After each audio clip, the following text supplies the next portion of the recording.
into Europe, something they hadn't had before. And that, the consequences of that is terrifying, because if you look at their history in third world countries and South American countries, they basically destroy these countries. You know, they put them into massive debt, and these people can never get out of debt. And that's basically what they're trying to do here. And these guys, look, listen to me, these guys couldn't care less if thousands of elderly or,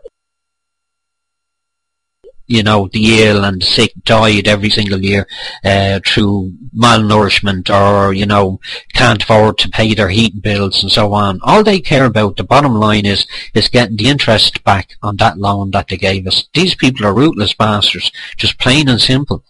There's no other word for them. They're parasites, pure and simple parasites. They live off the misery of humanity, the whole of humanity. I'm not just talking about white countries. I'm talking about Africa. I'm talking about the Middle East.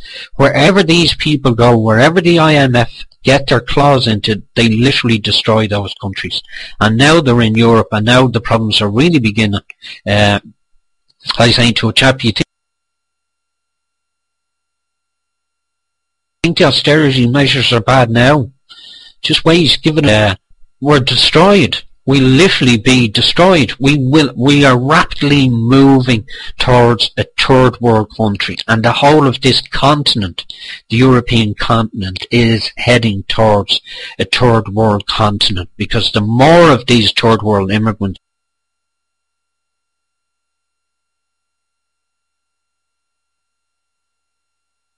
we come in, the more strain they put on all our systems. Then, you know, alter itself to keep up with these kids, which will lower the educational standards in the country. And we've one of the highest, you know, some of the most well-educated youngsters in the world. And we have a great education system, but we can see that that's beginning to be corroded.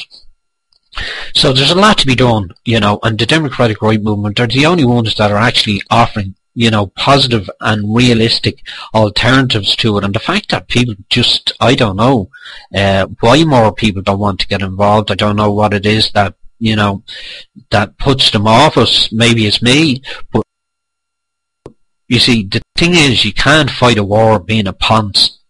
That's just plain and simple, with your man bag and your pink tie, and fight a battle. You have to be rough, you have to be tough, you have to be ruthless, you have to be uncompromising, you have to be merciless, and you have to be fearless. And that's the only way we're going to bring about change, if we hold those qualities, and if we believe in our own people, even if our own people hate us and despise us. You know, we've to look above that, and we've to look to the generations now and for future generations, and hopefully one day they will look back at us and they say, but at least these guys gave it a go, you know, at least they gave it a go, and they tried to improve, you know, the whole of society and the economy and our culture and our heritage and everything else, and you know, basically they were ignored. Well, hopefully we won't be ignored for too long, that people will actually begin to wake up and realise exactly what's going on. So I hadn't intended going off for too long. Yeah, we were talking about, you know, the banking system and the fractional reserve, and you know, someone going in and depositing, say, €100 into a savings account or a deposit account or whatever, you know, and then the bank can actually lend out up to 9 times that. So say they lend out 900 quid, but that doesn't actually exist. It's just numbers on a computer. It doesn't actually physically exist.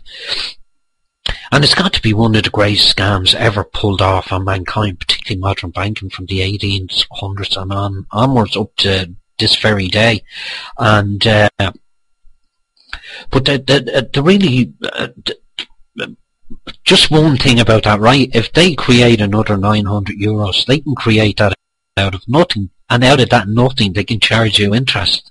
So they're charging you interest on something that doesn't literally exist, that has no real value. And the sad thing about it is that so many people's homes are being repossessed. So the bank owns those houses, but they had given that money which didn't even exist. So now they have solid assets, you know.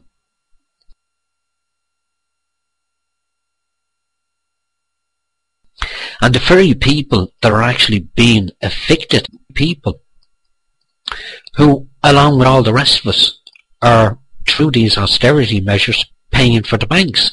So the people that are being thrown out of their homes are actually contributing to the very bank that has actually thrown them out of their home.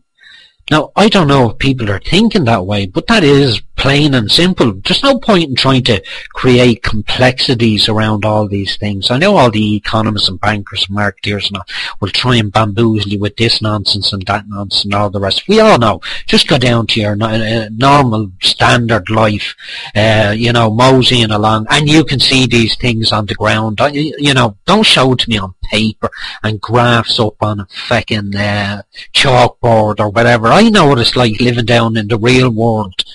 And, these guys don't. How could they possibly know what it's like to live, say, on the dole or disability allowance or on the minimum wage? These guys haven't got a clue, like, They go out and spend one night the money, someone going home with the minimum wage. And these guys will go out and spend that amount in just one night, out for a meal. These people haven't got a clue. And that's why it's so important that we need to nationalise our banks. We need to become responsible for the issuance of our own currency. We need to do away with usury, which is interest on loans. All that has to go. We would also propose that we write off all interest owing on all mortgages, just right across the board, completely. Allow people to have their homes and not spend 25 and 30 years paying for a damn fucking shelter over their head. It's just absolutely crazy. It's not right. And just because we've inherited this system doesn't mean we should continue with this system, because it is literally destroying our people. And this globalism, internationalism, capitalism, communism, none of them work. They're basically destroying the whole of humanity, and it's time now to just basically wipe away the old and create the new. And that's what we're to drag down, tear down the system that exists now and recreate it and rebuild it, where there is equality amongst our people, that everyone actually works. We're not going to have these profiteers, profiting off the misery of our people and so on. So there's lots of work to be done, and we need to formulate a lot more of our policies and so on. But that's basically what we're talking about. Okay, let me see. Where are we at?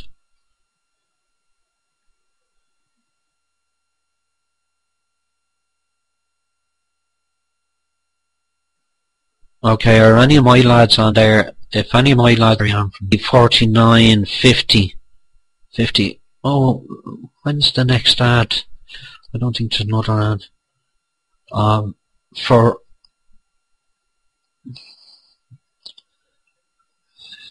No, it's not one now till...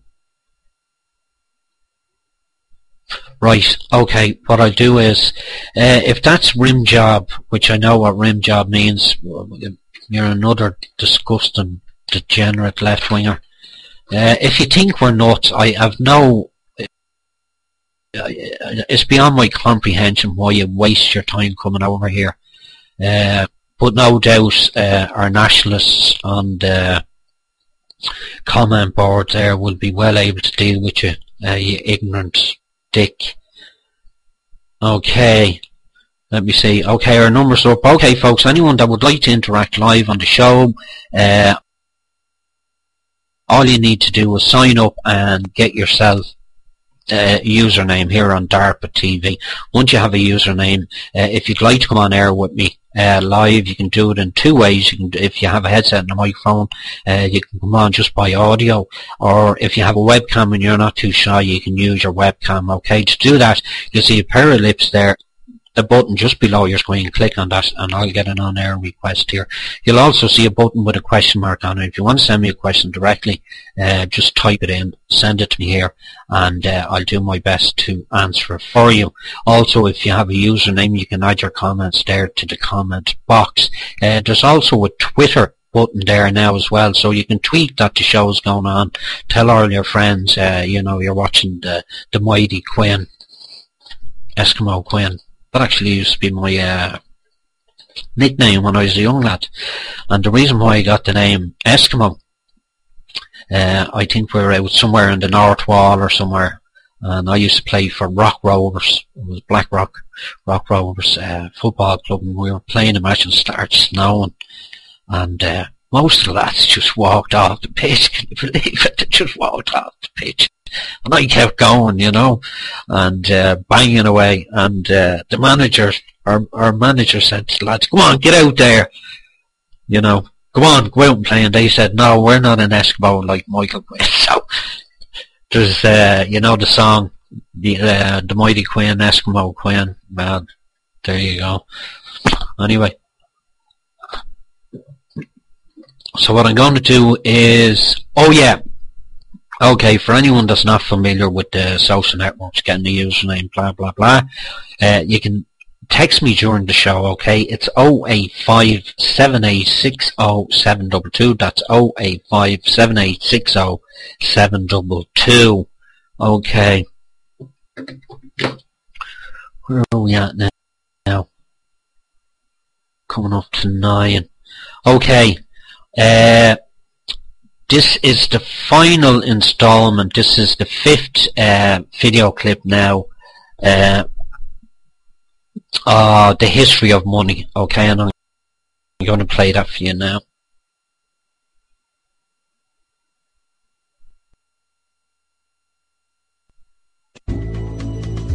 There could be no national debt if the federal government simply created the money it needed. Our perpetual collective servitude to the banks through interest payments on government debt would be impossible.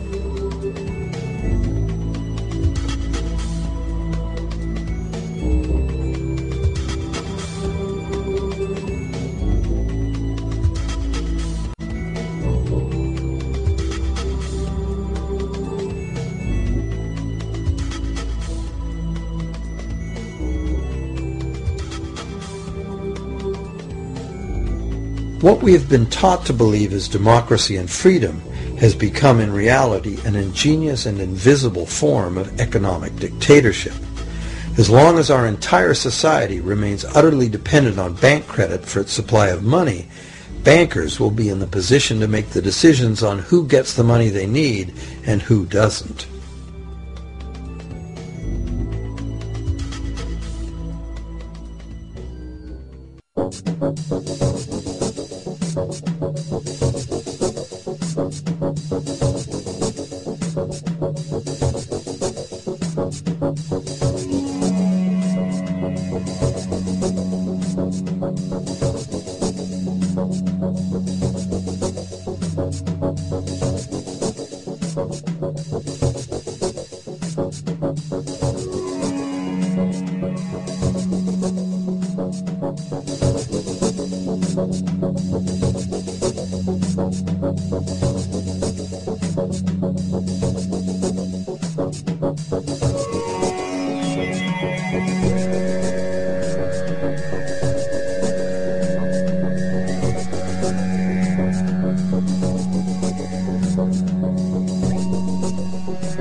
Few people are aware today that the history of the United States since the Revolution in 1776 has been, in large part, the story of an epic struggle to get free and stay free of control by the European international banks. This struggle was finally lost in 1913 when President Woodrow Wilson signed into effect the Federal Reserve Act, putting the international banking cartel in charge of creating America's money.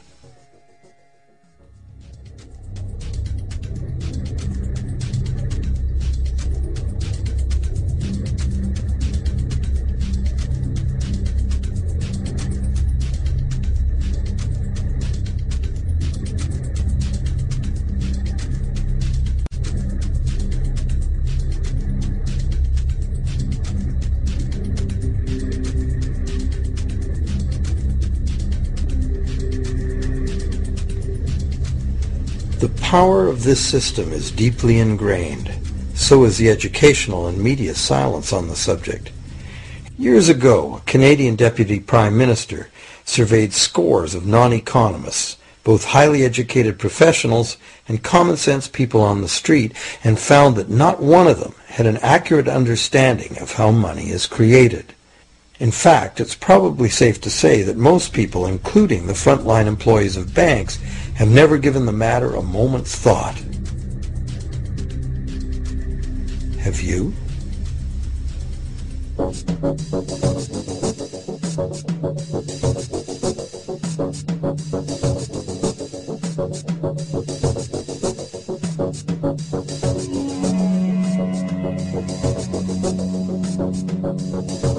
modern money-as-debt system was born a little over 300 years ago, when the first Bank of England was set up with a royal charter for fractional lending of gold receipts at a modest ratio of 2 to 1. That modest ratio was just the proverbial foot in the door. The system is now worldwide, creates virtually unlimited amounts of money out of thin air, and has almost everyone on the planet chained to a perpetually growing debt that can never be paid off.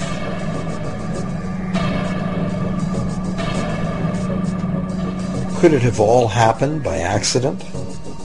Or is it a conspiracy? Obviously, something very big is at stake here.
Okay, I was just looking at some of the comments there. It's obvious that most of these left-wingers are kind of, in a desperate state of denial.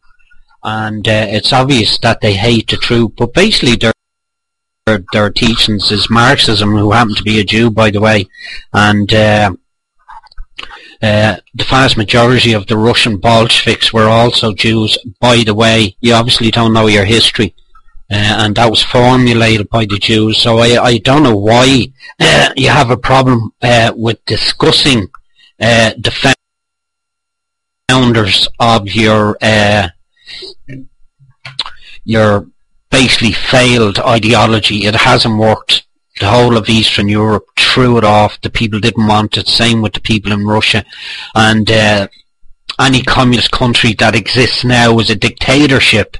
There's not a single one of them that isn't a dictatorship. So I don't know who you people think you are to go around pontificating, particularly towards people like us that are trying to bring the truth and let people know exactly who controls the world's money supply. But you assholes, you'd rather just focus on, the local politicians and the local bankers. You have no unique ideas as how to actually deal with the whole banking system. You don't know how to separate yourself from the banking cartels. You'll just go along with the whole system because you're just like the rest of the sheep and you just haven't got a clue. You shy from morning to night about all your ideology and all the rest of it, and it hasn't got anyone anywhere. It practically destroyed the whole of Eastern Europe. They were basically back in the back in the caves. Infrastructure was absolutely crap. Industry was crap. You can see what's going on in China and North Korea. Like, I mean, you have nothing in the north. Communism is a major fail. Socialism. You guys are just, you're actually stuck in a time warp, and you're absolutely convinced that if yous had to go at it again, that somehow it would be different. That's a load of bollocks now. Pure and absolute bollocks. You haven't got a clue. You haven't got a unique idea in your heads. Maybe you've gone to university and you've read all Marx and economics and Engels and all the fucking rest of them. All you do is regurgitate the shite that you're fed for whatever 3 or 4 years when you're in university. But yous are an absolute joke. Yous are a major failure. So I suggest you just go bury your heads in the sand. Okay, let me see, where are we at? We're doing fine now. Okay, we're going to do a little bit on the Rothschilds.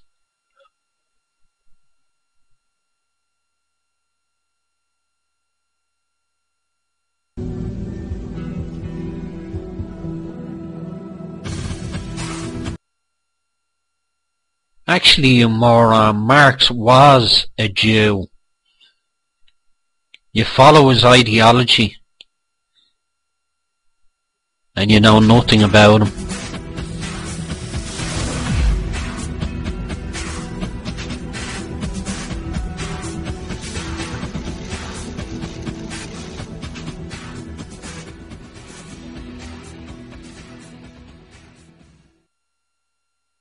Now let's take a look at the role of the Rothschild family, the family said to be the wealthiest in the world. When Amschel Meyer Bauer inherited the business, he decided to Rothschild.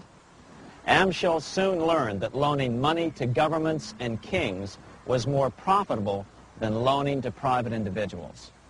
Not only were the loans bigger, but they were secured by the nation's taxes. Mayer Rothschild had 5 sons. He trained them all in the skills of money creation, then sent them out to the major capitals of Europe to open branch offices of the family banking business. His first son, Amschel Meyer, stayed in Frankfurt to mind the hometown bank. His second son, Solomon, was sent to Vienna. His third son, Nathan, was clearly the most clever.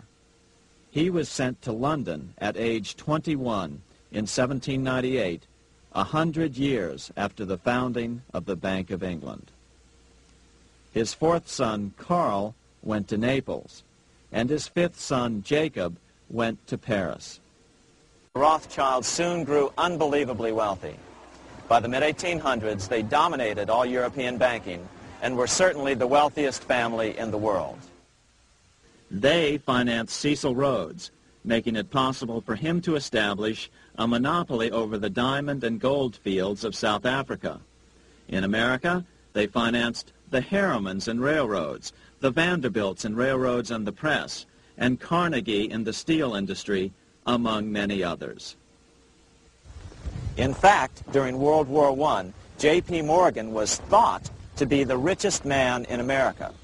But after his death, it was discovered that he was actually only a lieutenant of the Rothschilds. By 1850, James Rothschild, the heir of the French branch of the family, was said to be worth 600 million French francs, 150 million more than all the other bankers in France put together. He built this mansion called Ferrier, just east of Paris. Wilhelm I, on seeing it, exclaimed, "Kings couldn't afford this. It could only belong to a Rothschild." Money changers, those who loan out and manipulate the quantity of money, were active in medieval England. In fact, they were so active that acting together, they could manipulate the entire English economy. These were not bankers per se. The money changers generally were the goldsmiths. They were the first bankers because they started keeping other people's gold for safekeeping in their vaults. The first paper money was merely a receipt for gold left at the goldsmith. Paper money caught on because it was more convenient than carrying around a lot of heavy gold and silver coins. Eventually, goldsmiths noticed that only a small fraction of the depositors ever came in and demanded their gold at any one time. Goldsmiths started cheating on the system. They discovered that they could print more money than they had gold, and usually no one would be the wiser. Then they could loan out this extra money and collect interest on it. This was the birth of fractional reserve banking. That is, loaning out many times more money than you have assets on deposit. So, if $1,000 in gold were deposited with them, they could loan out about $10,000 in paper money and draw interest payments on it, and no one would ever discover the deception. By this means, goldsmiths gradually accumulated more and more wealth and used this wealth to accumulate more and more gold. Today, this practice of loaning out more money than there are reserves is known as fractional reserve banking. Every bank in the United States is allowed to loan out at least 10 times more money than they actually have. That's why they get rich on charging, let's say, 8% interest. It's not really 8% per year, which is their income. It's 80%. That's why bank buildings are always the largest in town.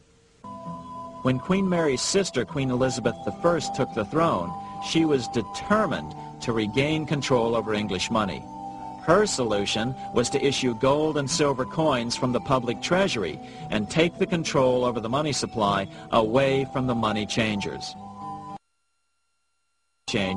Oliver Cromwell finally overthrew King Charles, purged the Parliament, and put the king to death.